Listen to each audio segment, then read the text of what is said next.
Muy buenas noches, pastores y hermanos en Cristo. Le habla el pastor y doctor Alberto Morales, de nuevo con ustedes. Hoy voy a hablar acerca de un tema muy interesante, y el tema se llama ¿qué es en sí el arrepentimiento? ¿Qué es en sí el arrepentimiento? He seleccionado un texto selecto, como es en el libro de los Hechos, capítulo 3, y el verso 19. Bueno, ¿qué es en sí arrepentimiento? Bueno, la palabra arrepentimiento en el griego es metanoia. ¿Y qué es metanoia? Bueno, metanoia significa cambio de actitud, cambio de modo de pensar o plan de vida. Metanoia no es igual a metamelea, que aparece en la Vulgata latina, que traduce hacer penitencia. No es lo mismo. Yo he dicho, querido hermano y querido pastor y queridos amigos, que si el hombre no se arrepiente, no será perdonado, estará excluido de la presencia de Dios. Y si hay algo que Dios no puede hacer, sería salvar a alguien que no quiere ser salvo, que no quiere arrepentirse. Y la persona que muere sin arrepentimiento hacia el pecado estará condenado y nadie podrá salvarlo. Ni los rezos, ni misas como creen algunos, ni sufragios, ni candelas, porque la Biblia declara en Hebreos 9:27 que está establecido que los hombres mueran una sola vez y después de esto el juicio. Por esta razón es que en el Nuevo Testamento esta doctrina, hermano, es tajante y no admite cambio. Por ejemplo, Juan el Bautista, el pregonero, ¿verdad?, del arrepentimiento, él decía: arrepentíos, que el reino de los cielos se ha acercado. Jesús también dijo lo mismo: el tiempo se ha cumplido y el reino de los cielos se ha acercado. Arrepentíos y creed al Evangelio. Marcos capítulo 1, 14 al 15.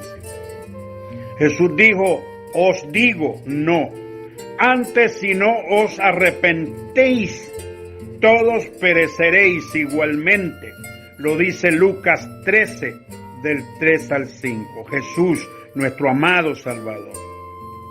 Los 12 apóstoles que fueron comisionados por el Señor Jesucristo para proclamar el Evangelio, nos dice en el libro de Marcos 6:12, que dice que saliendo predicaban que los hombres se arrepintiesen. Y el libro de Lucas 24:47 dice que Jesús dijo, oiga lo que dijo, que se predicase en su nombre el arrepentimiento, el perdón de pecado en todas las naciones, comenzando desde Jerusalén. Pedro, este hombre insigne, en el día de Pentecostés, cuando lanzó su primer mensaje bajo la unción y bajo el poder del Espíritu Santo, 3,000 personas gritaron: varones hermanos, ¿qué haremos?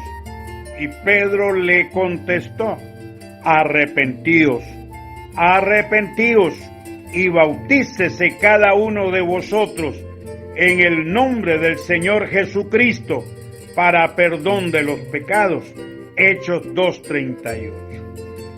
El apóstol San Pablo, el apóstol de los gentiles, este hombre que dijo haber recibido el Evangelio por revelación directa de Jesús y no hombre, él dijo lo siguiente en el libro de los Hechos capítulo 17 y el verso 30. Dice así: pero Dios, habiendo pasado por alto los tiempos de esta ignorancia. Ahora manda a todos los hombres en todo lugar que se arrepientan. Hechos 17:30. Pedro continúa diciendo en su segunda carta, capítulo 3 y el verso 9. Oiga lo que dijo: el Señor no retarda su promesa, según algunos la tienen por tardanza, pero Él es paciente para con nosotros, no queriendo que ninguno perezca, sino que todos procedan al arrepentimiento. Bueno, hermano, al considerar la gran importancia de esta doctrina a la luz del Nuevo Testamento, nos hacemos de nuevo la pregunta: ¿qué significa en sí entonces arrepentimiento? ¿Será remordimiento? ¿Será sentir remordimiento? No. ¿Será hacer penitencia? No. ¿Será rezar 7 Padre Nuestros y 7 Ave Marías? Tampoco. ¿Será caminar con una piedra al hombro por muchos kilómetros? Tampoco. ¿Será golpearse el pecho? Tampoco. ¿Será caminar de rodillas en un templo para llegar hasta el lugar donde ellos creen que van a recibir perdón, donde hay un ídolo? Tampoco. ¿Será flagelarse el cuerpo y comenzar a sangrar? Tampoco. ¿Será desesperarse y llorar? Tampoco. Bueno, entonces, ¿qué es en sí el arrepentimiento? Bueno, vamos a enfocar el arrepentimiento verdadero. El arrepentimiento verdadero. Y vamos a distinguirlo en 4 elementos importantes que se dan en el arrepentimiento. Si se da el primero y no se da el segundo, no es arrepentimiento. Si se da el tercero, hasta ahí llega, no es arrepentimiento. Tiene que haber 4 elementos esenciales. El primer elemento tiene que ver con la inteligencia, o sea, la razón, la mente. El hombre tiene que reconocer sus pecados, tiene que reconocer sus errores, tiene que reconocer sus maldades, reconocer sus pecados. Y la palabra griega por reconocer los pecados es epignosis amartía, que significa reconocimiento del pecado o reconocer el pecado. Y nos dice la palabra de Dios a través de Osea, dijo: andaré, dijo el Señor, y volveré a mi lugar hasta que reconozcan su pecado. Epignosis amartía, reconocimiento del pecado. Oseas 5:15. El profeta Jeremías, el profeta llorón, que así le llaman, dijo: reconocemos, oh Jehová, nuestra impiedad, la iniquidad de nuestros padres, porque contra ti hemos pecado. Reconocemos nuestros pecados. Epignosis amartía. Jeremías 14:20. El salmista David, el dulce cantor de Israel, después de haber cometido el pecado de adulterio con Betsabé y haber asesinado a su esposo, dijo esto: porque yo reconozco mis rebeliones, dijo él, y mi pecado está siempre delante de mí.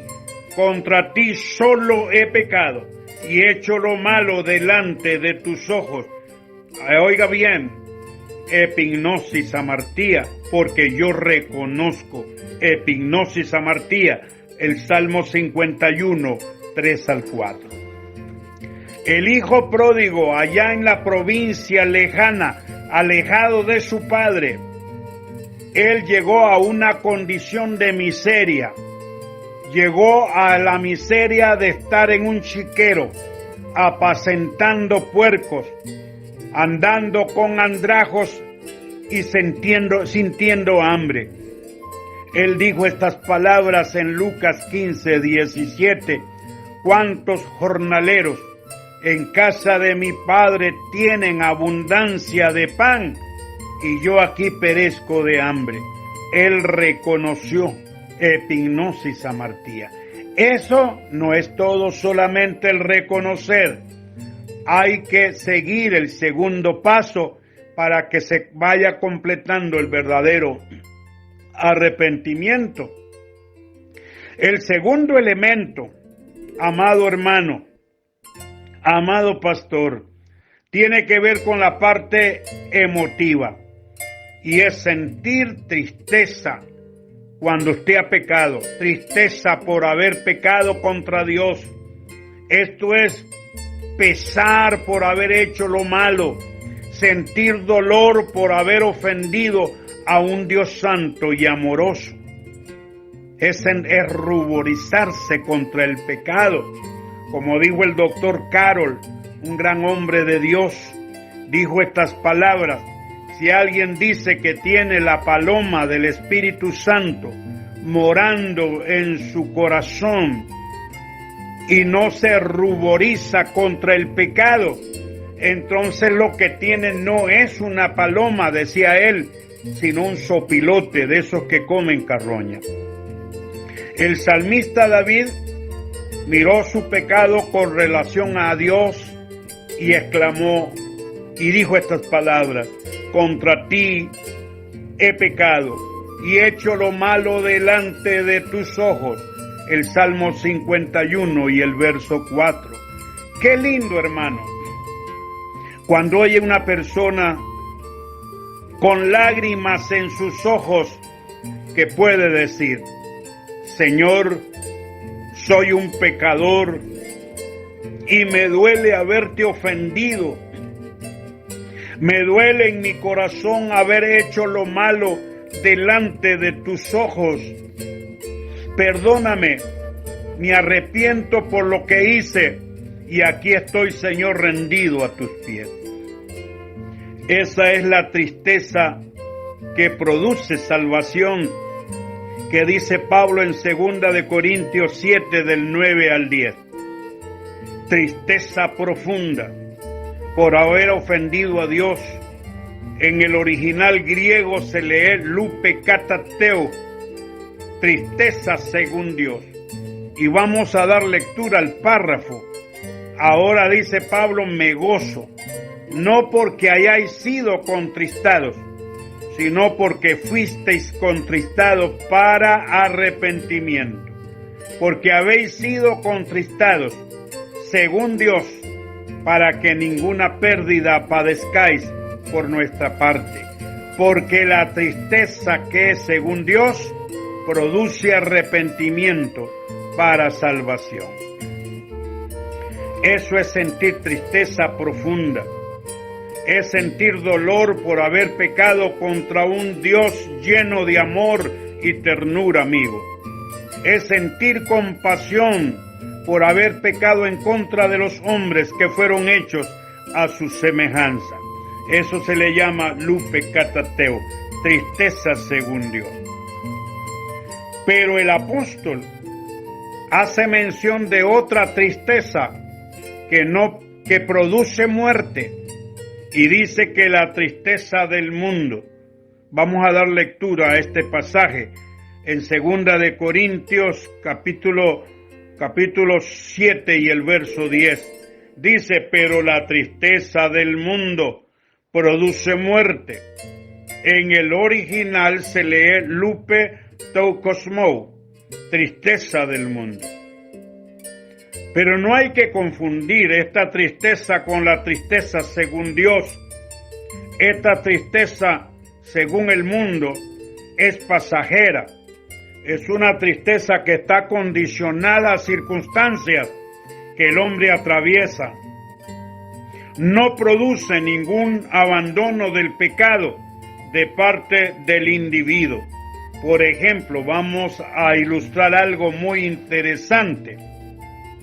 Por ejemplo, los tripulantes de un barco transatlántico iban fumando jugando a las cartas, bailando, tomando licor, hablando palabras obscenas, y de un momento a otro se escucha una voz de alerta que dice: pasajeros, el barco se está hundiendo, no hay forma de escapar.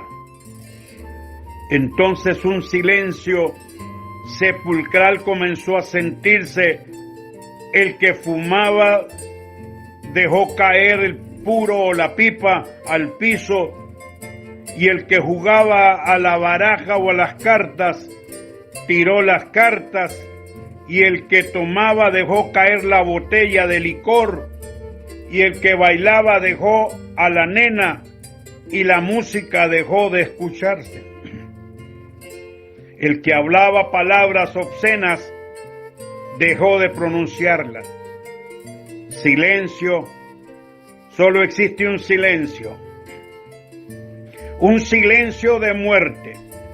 Todos de rodillas comenzaron a encomendarse a Dios, y comenzó a escucharse el lloro y lamento de la gente. Señor, perdónanos. Señor, ayúdanos. Señor, perdona nuestros pecados. Santo Dios, ayúdanos. Y yo diría, hermano, pastor y hermanos, que si el barco se hubiese hundido, cualquiera hubiera dicho: se salvaron. Pero no fue así. De nuevo se volvió a escuchar la voz en los parlantes: señores, no sientan tristeza, el peligro pasó. Todos estamos a salvo, vamos a llegar al puerto. El que había tirado las cartas comenzó a recogerlas. El que había tirado la botella de licor la volvió a recoger. El que hablaba palabras obscenas dijo palabras obscenas y maldijo. El que bailaba comenzó a decir: ¿dónde está la muchacha para seguir bailando? Y todos dijeron: ¡música, maestro! La pregunta que yo me hago, hermanos, ¿estaban arrepentidos? No. Era una tristeza circunstancial, como cuando hay un terremoto, todo mundo busca a Dios, todo mundo clama al Señor, pero cuando pasa el terremoto, todo mundo vuelve a sus pecados. Como cuando alguien está sin trabajo y sin dinero, llega a la iglesia pidiendo misericordia, que oren por él, pero cuando tiene todo se olvida de Dios. Como cuando alguien tiene familias enfermas, triste y llorando, dicen: Señor, ayúdanos. Todo el mundo está triste, pero cuando se sana, todo el mundo se olvida de Dios. Todos buscan a Dios, pero cuando le pasa la situación se olvidan de Dios. Eso es un arrepentimiento, nada más circunstancial. Ahora, vamos a ver algo muy interesante. El tercer elemento tiene que ver con la actitud volitiva del individuo. Es el abandono del pecado. Esto es romper con él, no seguir practicando. No solo es sentir tristeza, es abandonarlo. Dice el libro de Isaías 55:7, deje el impío su camino, y el hombre inicuo sus pensamientos, y vuélvese a Jehová, el cual tendrá de él misericordia, el Dios nuestro, el cual será amplio en perdonar. En el libro de Proverbios 28:13 dice el Señor: el que encumbre su pecado no prosperará, mas el que lo confiesa y se aparta alcanzará misericordia. Esto es precisamente no volver a hacer lo que usted antes estaba haciendo como ofensa a Dios. Yo recuerdo que cuando estaba pequeño teníamos un cerdo en la casa, un marrano, y también tenía un gato muy bonito, muy lindo, blanco. El marrano se gozaba en el cieno inmundo y dormía y ahí roncaba. Y yo le decía: mamá, pero ¿por qué el cerdo ronca y se siente tranquilo y duerme ahí en el barro sucio, inmundo? Y me dijo: porque eso es su naturaleza. Pero el gato pasaba ahí mismo, pero él no quería llenarse de ese lodo nauseabundo. Pero un día, como travesura de niño, lo tiré al fango, pero el gato no se quedó ahí. El gato salió inmediatamente y se perdió por 3 días. A los 3 días el gato regresó y yo dije: lo vuelvo a echar otra vez ahí, porque yo quiero saber por qué él no duerme ahí con el cerdo. Cosas de niño. ¿Y saben qué pasó? El gato nunca más volvió a pasar por el mismo sitio. Eso es precisamente lo que Dios quiere. Cuando usted ha cometido un pecado, nunca más volverlo a cometer, porque si no sería usted un practicante. Y la Biblia declara que el que practica el pecado es del diablo. Pero hay algunas personas que tienen excusas y excusas con relación al pecado. Dicen algunos: bueno, el diablo siempre me agarra. Hermano, fue una flaqueza. Otros dicen: todavía Dios no me ha tocado. Y así, excusas. Hermano amado, es un abandono del pecado, no volverlo a hacer. El cuarto elemento tiene que ver directamente con la confesión. Me llama mucho la atención el Salmo 32:5, cuando el salmista dijo: mi pecado te declaré, y no encubrí mi iniquidad. Dije: confesaré mis transgresiones a Jehová, y tú perdonaste la maldad de mi pecado. Me gusta mucho una anécdota maravillosa de Pedro y María. Un día Pedro jugaba directamente en el patio con una onda, una resortera, le dicen en algunos lados. Y él dijo: quiero saber si yo tengo pulso. Y dijo: ¿Dónde? Y miró un pato. Y dijo: en el pato. Y tiró la piedra con la resortera, con la flecha, y mató al pato. Dijo: ay, lo maté de verdad, verdaderamente tenía pulso, pero qué problema, lo maté. Quedó mirando hacia los lados y dijo: nadie me ha mirado.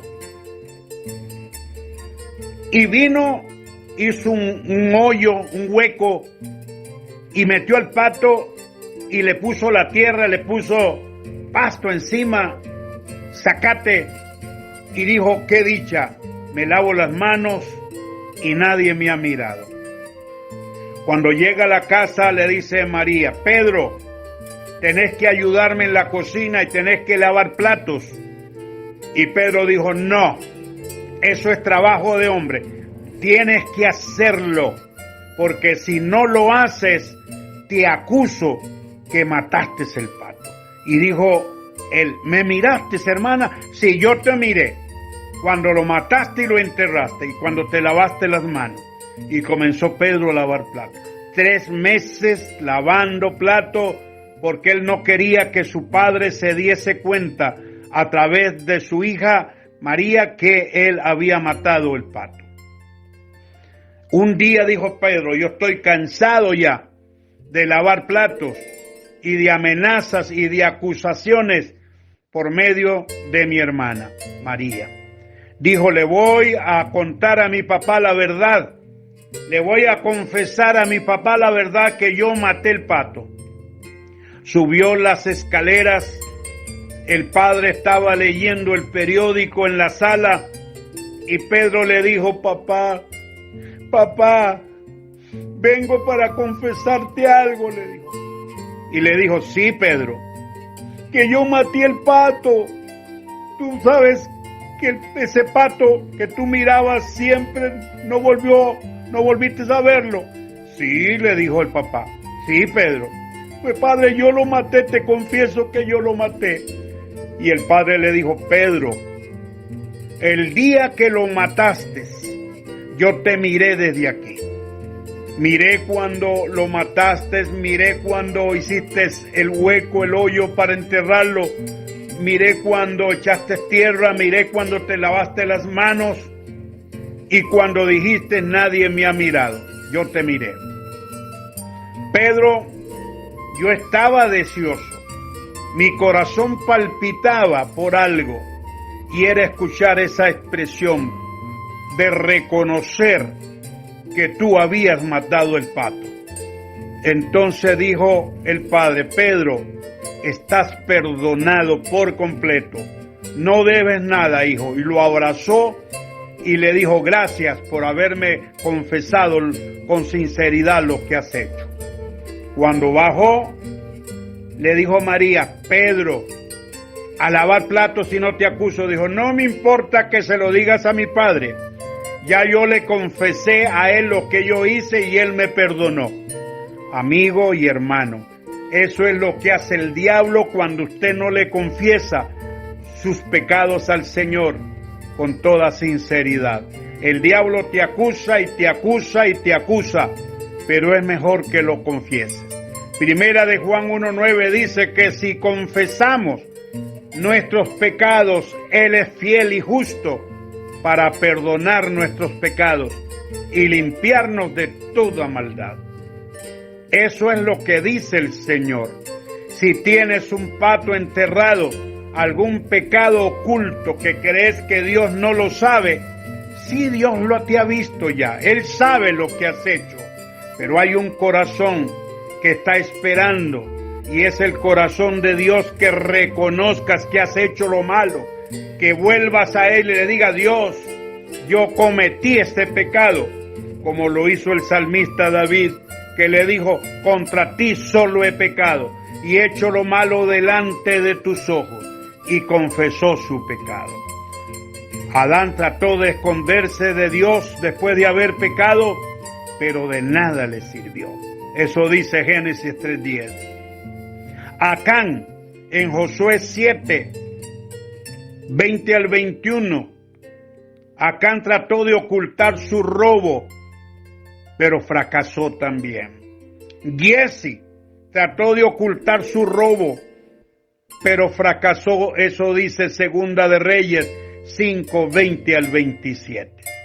Y David trató de ocultar su adulterio con Betsabé, pero también fracasó. Eso dice Segunda de Samuel 12 del 9 al 10, tuvo que confesarlo. Ananías y Zafira trataron de ocultar su mentira, pero fracasaron en Hechos 5 del 1 al 10. Amigo y hermano, es posible que tú tienes algo que confesar, algo que estás practicando en oculto, que crees que Dios no lo sabe, pero Dios lo sabe todo, porque Él mira todo lo que tú haces, tu entrar y tu salir. Es mejor que lo confieses a Dios y dile ahí: Señor, yo he pecado, he violado tu ley, Señor, te he ofendido, he tirado humo de pecado ante tu presencia, pero necesito que la sangre de tu Hijo amado me limpie de todo pecado y de toda maldad. Que Dios te bendiga en gran manera. Vamos a orar.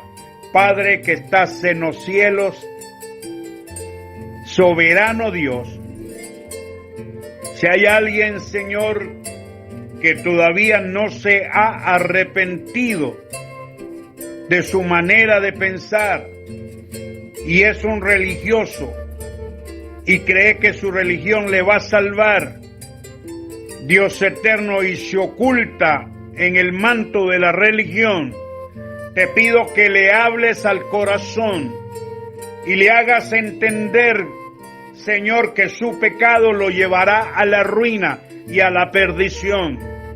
Háblale a lo más profundo de su corazón. Te lo pido, Padre, en el nombre de nuestro Señor Jesucristo. Amén y amén.